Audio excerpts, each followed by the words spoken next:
Mommy! I heard my daughter's voice, filled with surprise and panic. In response, I desperately tried to hang on to my fading consciousness, but all my efforts were futile, and I fainted right in front of my daughter. When I came to, I was in a hospital bed, after having been rushed to the ER. My daughter was there, clutching my hand tightly, refusing to let go.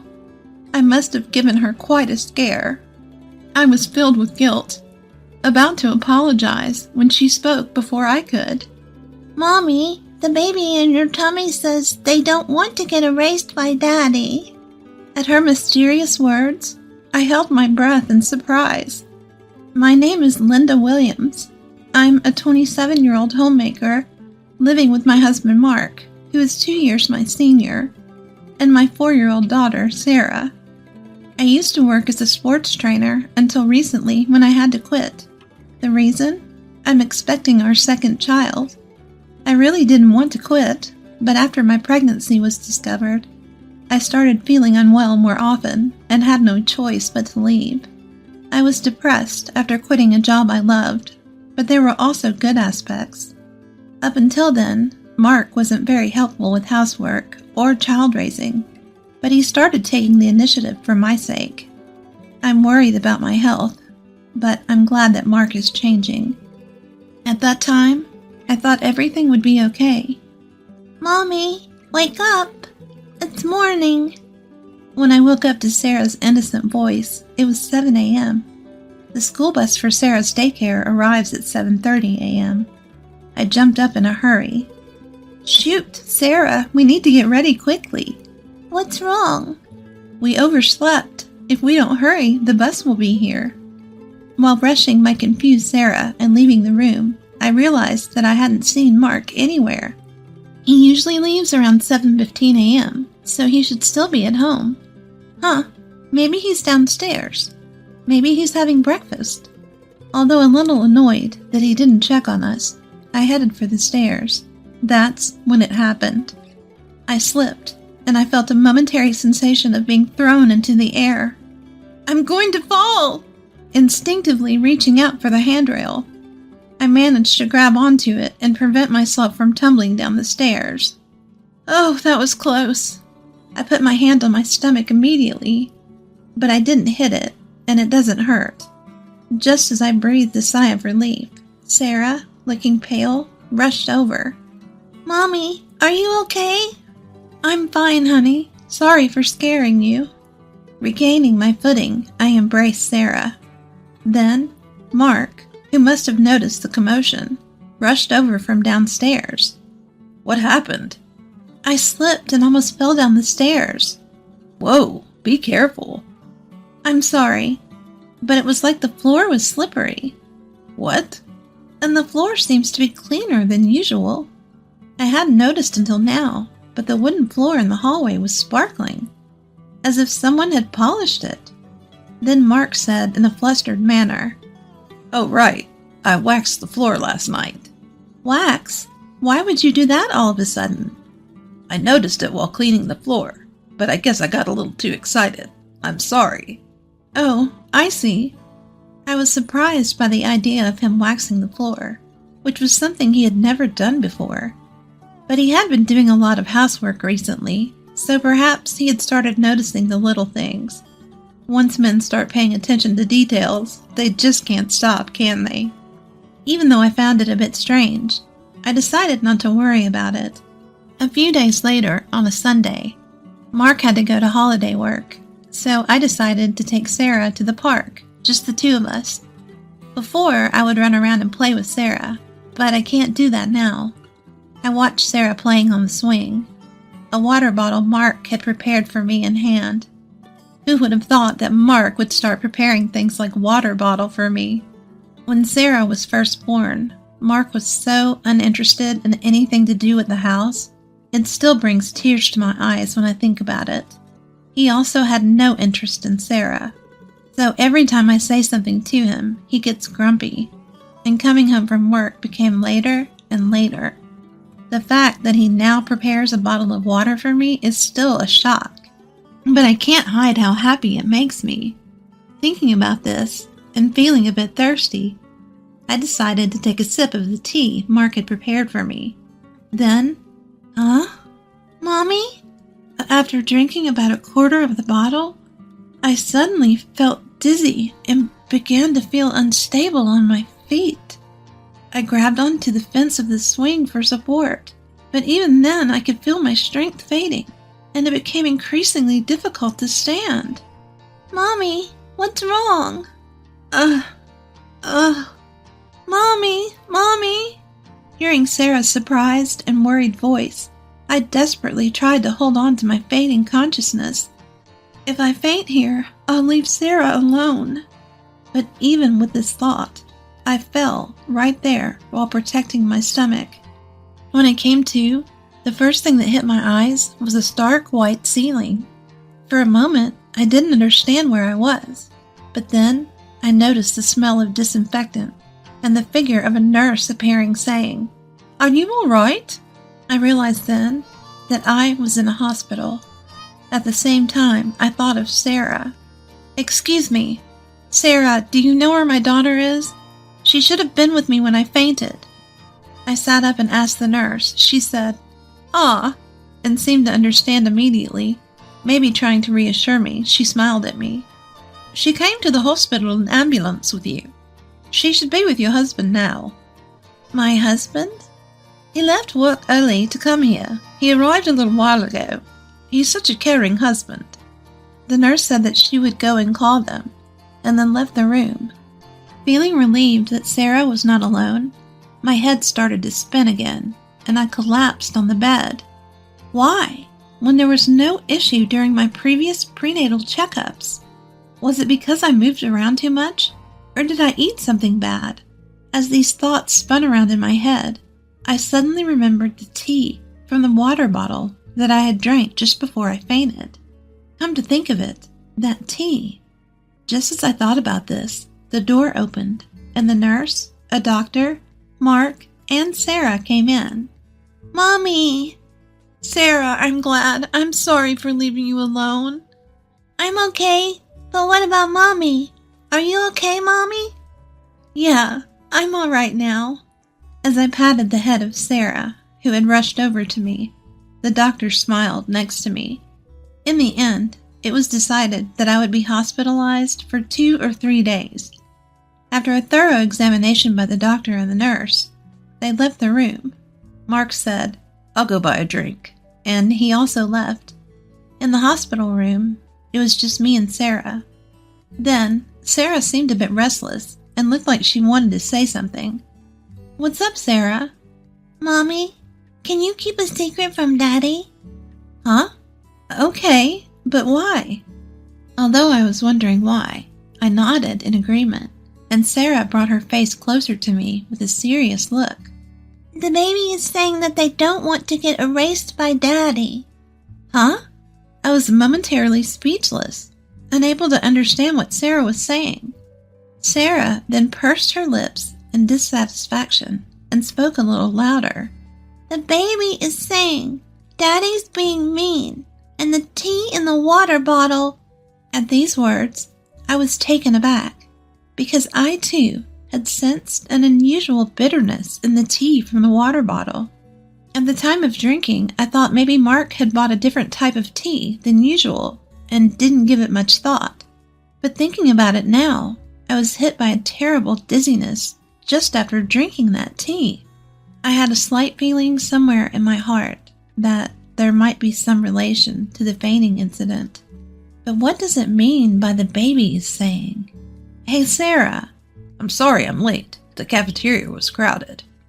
Just as I was about to ask Sarah properly, Mark came back into the room. I swallowed my words in surprise, and Sarah seemed uncomfortable and buried her face in the bed. Mark looked at her with a puzzled expression. "Something happened?" "No, it's nothing." Well, whatever. I'm going home for today. I have to work tomorrow. Just rest up, okay?" Mark took Sarah's hand and left, but my daughter showed a momentary reluctance to leave. "Let's go home with Daddy today. Mommy is staying at the hospital." Okay. I can't help but feel uneasy about my daughter, who followed him without saying anything. I wonder if Sarah is okay. I was worried, but there was nothing I could do at the moment. I just had to make sure I could be discharged as soon as possible and crawled into bed. But I couldn't fall asleep easily, as Sarah's puzzling words kept coming to my mind. 3 days later, I was allowed to discharge. As my husband was working, my friend Kimberly came to pick me up. Kimberly was a friend from the same gym I worked at. She has been looking after me since I quit due to my health condition. I was shocked to hear you had fainted, but you seem to be doing much better than I thought. I've been sleeping so well in the hospital that I feel much better. I'm glad. I was worried because you're pregnant. While having such a conversation in the car heading home, I felt a bit uneasy inside. I have been constantly feeling sluggish and heavy-headed, but the discomfort improved in just a few days. The only unusual things I had done during that time were taking a break from housework and childcare and eating a balanced diet in the hospital. Upon thinking that, I suddenly realized something. So that means I didn't eat Mark's cooking yesterday. I remembered there had been several oddities since Mark started doing housework. Aside from almost slipping on the wax, there were other things that bothered me. For instance, things were placed in spots where they usually aren't, causing me to trip. Or the time I was told the shower was ready, but it turned out that the hot water tank was empty and cold water came out. Such incidents occurred frequently, especially when cold water came out. I rushed to the hospital out of concern for the baby in my belly, as it was in the winter. Fortunately, there were no problems, but it was a really nerve-wracking event. Of course, I thought these were just mistakes due to Mark's inexperience with housework. However, reconsidering now, each of them seemed to be something that could lead to irreversible consequences if one step was wrong. Linda, we're here. Yeah. Before I knew it, we'd arrived at the house. Seeing my silence, she looked at me with worry. If you're feeling sick, you should say so, okay? Yeah, I will. Well, you should rest for today at least. I'll pick up Sarah, okay? Thank you, I appreciate it. As we got out of the car together, I thought to myself that I should talk to Sarah properly once she's back. In the evening, Sarah returned home with Kimberly. She even bought some deli food for dinner and said, "Call me if anything happens," before leaving. She was like a superhero. I silently jumped for joy in my mind. Having dinner with the deli food that Kimberly bought, I felt unusually well, so I decided to talk to Sarah again. "Can we talk a bit more about the other day?" I asked, and Sarah nodded seriously. "Can you talk to the baby in my belly, Sarah?" "Yes," Sarah nodded firmly. It was hard to believe, but I felt that there was no falsehood in her words. "Then can you tell me again what the baby is saying?" "Well, the baby is scared of Daddy." "Why?" "Daddy is trying to hurt us on purpose and separate Mommy and the baby. So the baby is clinging to Mommy with all his might." I was at a loss for words at this revelation. Her words, though clumsy, connected the dots I'd been feeling. Everything that felt off might have been deliberately planned to harm the baby. Feeling this, I shivered. "Mommy, what's wrong? Are you in pain?" "Sarah, I'm sorry. I'm okay." Seeing Sarah's tearful face, I hastily embraced my little girl. And I made a decision, in secret. I have to find solid evidence, or no one will believe this. The next day, after watching my husband leave for work, I pulled something out of the back of the closet. It was a baby monitor we used when Sarah was an infant. If this reveals what he's doing, if it showed what I feared. The thought was so frightening, but if it showed nothing, that would be okay too. With a small hope in my heart, I hid the camera behind a houseplant. Then, a few days later, I mustered up the courage to check it. I can't believe this. It's too awful. What was captured there was something unimaginable, enough to shatter my small hope. And then I made up my mind. I absolutely won't forgive this. A week or so had passed since I saw the footage. I left my daughter, Sarah, at my parents' home earlier in the day. Then, I tidied up the entire house and prepared a perfect dinner before Mark came home. Mark, who finally came home, was surprised to see the lavish meal set on the table. What's going on? I could have made dinner. I can't let you do anything dangerous anymore. Huh? What? What do you mean? I didn't miss the flash of caution in his eyes. I mean exactly what I said. What have you been feeding your pregnant wife all this time? I don't get it at all.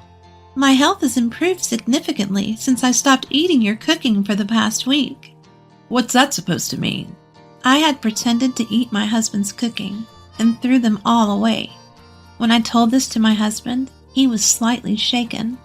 Also, when I checked around the house, I noticed the non-slip pad under the rug was missing, and the anti-tip device on the bookshelf next to the bed was removed. I got goosebumps when I found these. These weren't just targeted at our baby. It implied I was also a target.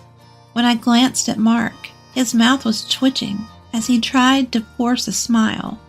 Now that I think about it, there was a time when body wash had spilled on the bathroom floor after shower, and things fell from shelves. If I'd fallen and hit my stomach, it would have been a disaster. Those are just coincidences, right? Maybe I just made a little mistake. I thought so too, until I saw this. I thrust my phone in front of his face, and when I played the footage recorded on the baby monitor, there was Mark talking on the phone with someone, and his voice was clearly recorded. I get it, but it's not going as planned. It's surprisingly hard to make a person disappear in an accident. Well, two people. It would be best if the baby in the belly could disappear too. Those words from the video sent chills down my spine no matter how many times I hear them. Watching Mark, he was shaking minutely and trembling in silence. Despite being wary, I continued to speak. The person on the phone is a woman, isn't it? Once I'm gone, you were talking about doing this and that. Things too disgusting to even mention. That's bullshit. You're spying on me like this? I'll sue you. How dare you? Do you even understand what you've done? Shut up. Just shut up. No longer able to find excuses, Mark, his face bright red, lost control and lashed out at me. Instinctively, I hunched over to protect my stomach. Just as I did, a loud bang sounded, and the next moment, I heard Mark scream. "Landa, are you okay?" "Kimberly, thank you." I looked over with relief to find Kimberly, who easily subdued Mark and was laughing. In fact, she's a strong woman who has won the national wrestling tournament multiple times. For the day, I had asked Kimberly to stand by in the next room just in case. Mark, pinned down by Kimberly, was already reddening his face and bellowing. You think you're alive because of who? Me, right? Yet annoying demands to play with the kids and help with housework. If you all would just disappear, I could live freely. Just get lost for my sake, you idiot. So that's what you think. But thank you. Huh? Actually, you just helped me a lot by self-destructing. Saying so, I thrust my phone, which was in call mode, in front of Mark. The call was to 911. Actually, it had been in this state for a little while before, so all of Mark's words had gone straight through to the police. Please, not the cops. Mark was struggling to escape, but Kimberly had him firmly pinned down and he couldn't move. I'm sorry, I was wrong. Please, I apologize, forgive me. That's not something you can get away with just by apologizing. What you were about to do? Don't say such things.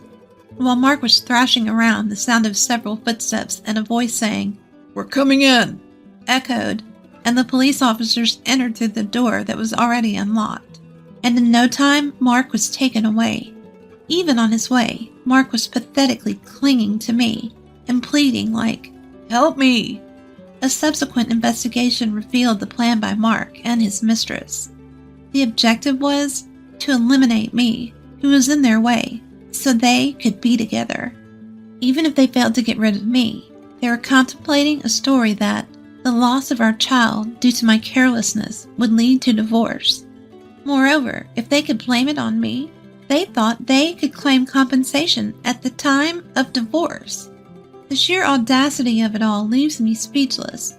But even now, when I think about what could have happened, if I hadn't noticed anything, it still sends chills down my spine. Mommy, the baby is happy. She says she can always be by your side. When I went to pick up Sarah, she said that right away. Yes, I'm so glad. It's all thanks to you. I thanked my daughter from the bottom of my heart, and tears of relief flowed. Mommy, why are you crying? The baby is looking forward to meeting you. I'm also very excited. About a month after Mark's arrest, our divorce was finalized. And a few months later from that, I gave birth to a healthy baby girl. Sarah is overjoyed at her sister's birth and has now become a very reliable big sister. If you have a problem with anything, get out of my house, anytime. Right now, I'm being verbally abused by my sister-in-law in my own house, a house that's in my name. I gave her every chance in the world, and she just trampled all over my kindness. I won't show mercy to such a person any longer. I'll make her pay for her actions and make her regret everything she's done. My name is Emma, a 29-year-old housewife. I had been living happily with my husband John, whom I married 2 years ago. My father-in-law passed away before we got married, and 6 months ago, my mother-in-law slipped on the stairs of her apartment and broke her leg. The injury left her with a lingering numbness, and it became difficult for her to continue living as she used to. Given these circumstances, she started living with John and me.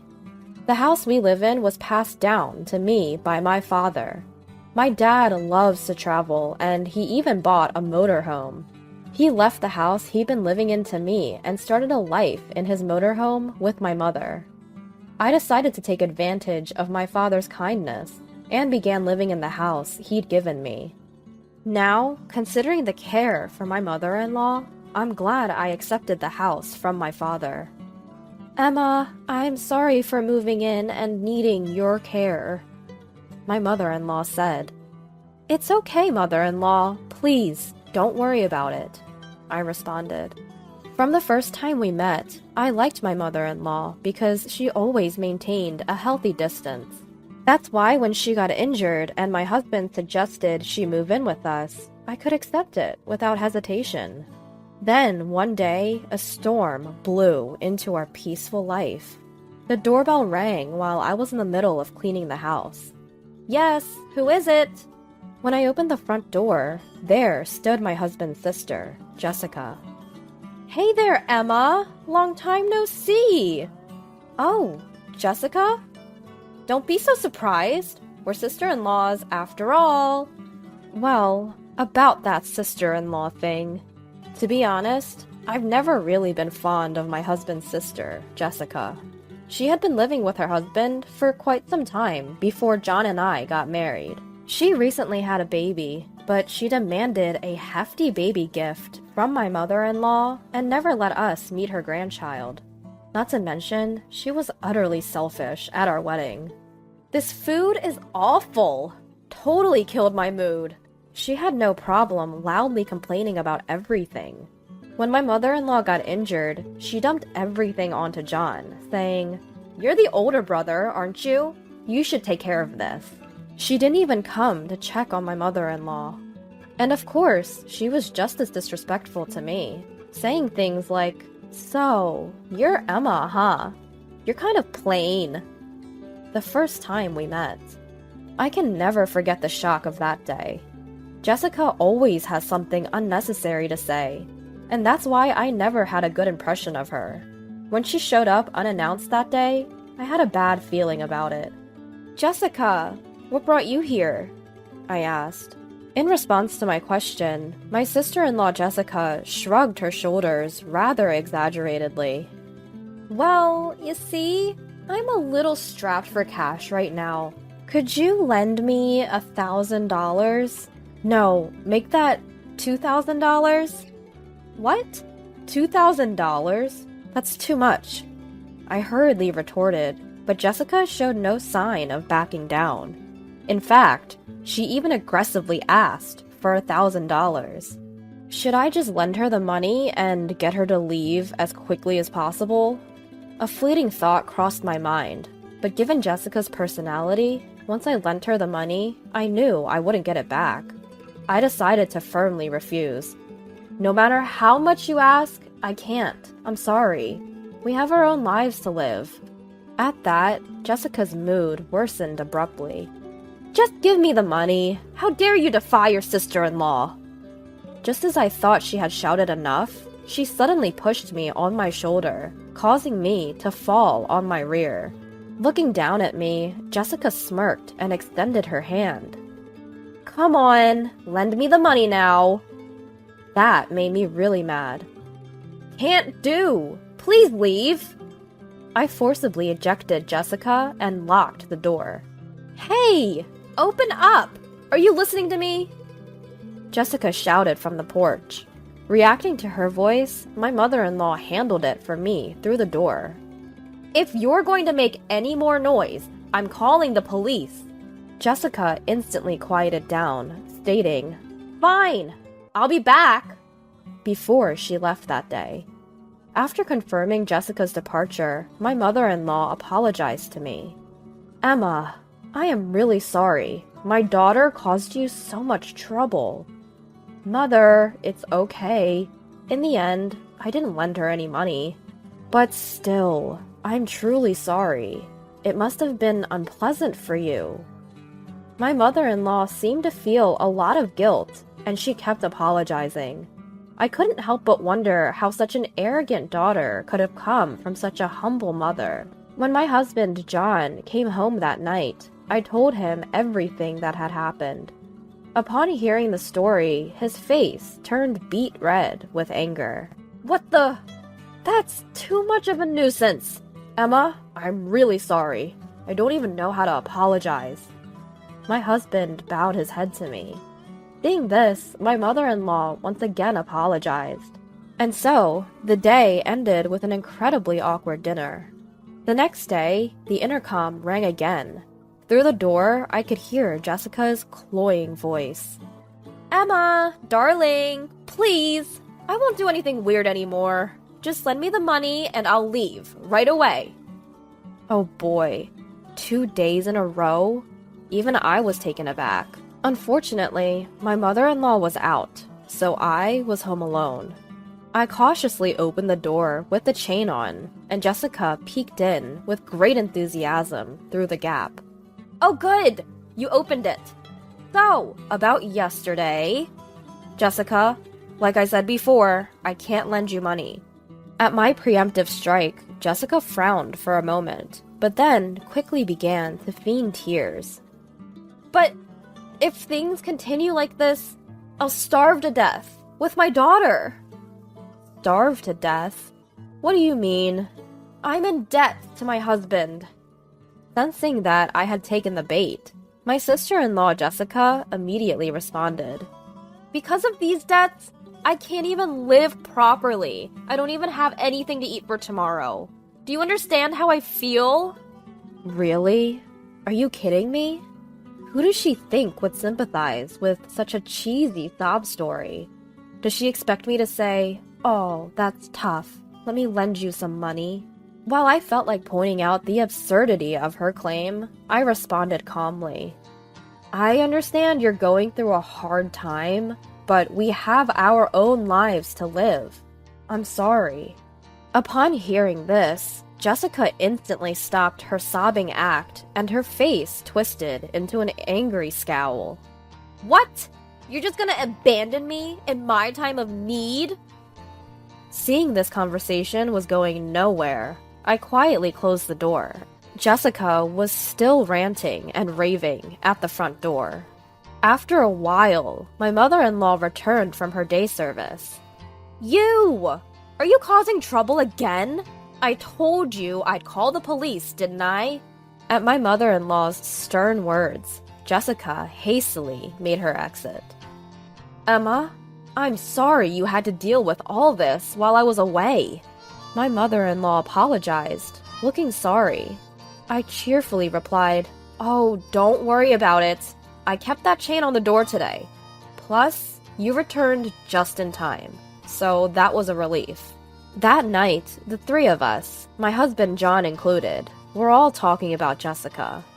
"Next time she comes, you don't have to answer. She'll only take advantage if we keep dealing with her." Upon hearing my husband's words, I decided to ignore Jessica from then on. A few days later, after a period of silence, Jessica returned to our house. Ignoring the incessantly ringing doorbell, I suddenly heard a loud "Ah!" from afar. It clearly wasn't Jessica's voice. Was that a baby crying? Both my mother-in-law and I exchanged glances. Cautiously opening the door, we saw Jessica holding her daughter. "Wait, Jessica, what's happening?" "Yeah, what's the big idea bringing a child here all of a sudden?" My mother-in-law and I were in complete panic. Ignoring our shock, Jessica began to explain. "So, here's the thing. I just got divorced from my husband. I have nowhere else to go, so I thought I'd stay at your house for a while." "Wait, you're planning to stay here?" My mother-in-law and I were left speechless. Living with such a nuisance is not a joke. However, we couldn't abandon a crying baby right in front of us. My mother-in-law felt the same, and understandably so, as this was her long-awaited first grandchild. "Hey, it's okay, right? I can do household chores and help care for Mom." Jessica, whining like a child. After exchanging glances with my mother-in-law, I sighed deeply. "Fine, if it's just for a few days." And so, we ended up taking in Jessica and her child. "So, I'll be intruding from now on." Saying that, Jessica strode into the house. My husband John, who just got back from work, was utterly stunned. Why is Jessica here?" "Well, it's a long story." "No kidding." Even my husband, who was furious, seemed completely defeated by the little baby. "When you calm down, can you please find a job and look for a house?" After saying that to his sister, he left the room. But there was no way that Jessica would help around the house. She only spent her days lounging around, watching TV. Furthermore, she dumped the responsibility of taking care of her child onto me and my mother-in-law, living completely as a NEET. Jessica, could you go shopping for us?" If I even dared to ask that, she would completely refuse. "Excuse me? Why should I? Isn't that your job, Emma, the housewife?" "Could you at least clean the house, then?" "Stop bothering me! Don't order your sister-in-law!" This was how our exchanges always went. My mother-in-law and husband had tried to reprimand her several times, but she showed no signs of remorse. Moreover, she used her own daughter as leverage, saying, "Do you want to drive me and my daughter out? Are you okay with us starving?" I, reaching the end of my patience, vented my frustrations about Jessica. "Enough is enough! We only let you live here because you said you would help with the housework. If you're not going to do anything, then please leave this house." Jessica looked surprised for a moment, but then sneered. "Excuse me? Aren't you the one living here off my brother's income? As a mere housewife, living off my brother's hard-earned money. How dare you tell me to leave? If you have a problem, why don't you be the one to leave this house?" She doesn't get it. This house was a precious gift that I received from my father. If I back down now, it'll be exactly what she wants. I have to fight back. This house was passed down to me from my father, meaning it's under my name, Jessica. You have no right to tell me anything. So what? Jessica looked down on me and said, "You're going to drive out a mother with a 10-month-old child? If you can, do it, you heartless woman." At that moment, the emotions I had been suppressing exploded. I've reached my limit. I'll make her regret ever looking down on me. I turned to face Jessica. Fine, I'll leave. Do whatever you want. What? Everyone in the room was taken aback. Jessica then started to smirk. Oh, really? Sorry about that. Well, a mother raising a child is more important than just a housewife like you. With a mocking tone, Jessica took her daughter and left the room. Hey, Emma, what was that all about? My husband, John, and my mother-in-law were shocked. To them, I revealed a plan I had been concocting. 2 weeks later, the day to execute the plan had come. Jessica, I'm leaving. Without taking her eyes off her phone, Jessica just shooed me away. Yeah, goodbye. Don't come back, okay? Then, John and my mother-in-law came in. We're leaving too. Huh? Jessica was caught off guard by John's statement. Wait, what does that mean?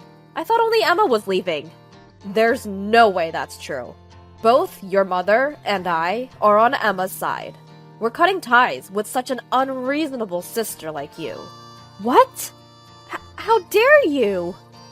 My mother-in-law also counters my husband. It seems like we made a mistake raising you. We sincerely apologize to Emma. We don't think of you as our daughter anymore. From now on, do as you please. Wait! Just hold on a sec. Are you just going to abandon me, Mom? You'll never see your grandchild again. Unfazed, Jessica's mother brushed her off. I don't care. All you ever did was demand baby gifts, and I never got to see my grandchild anyway. Please don't use me only when it suits you.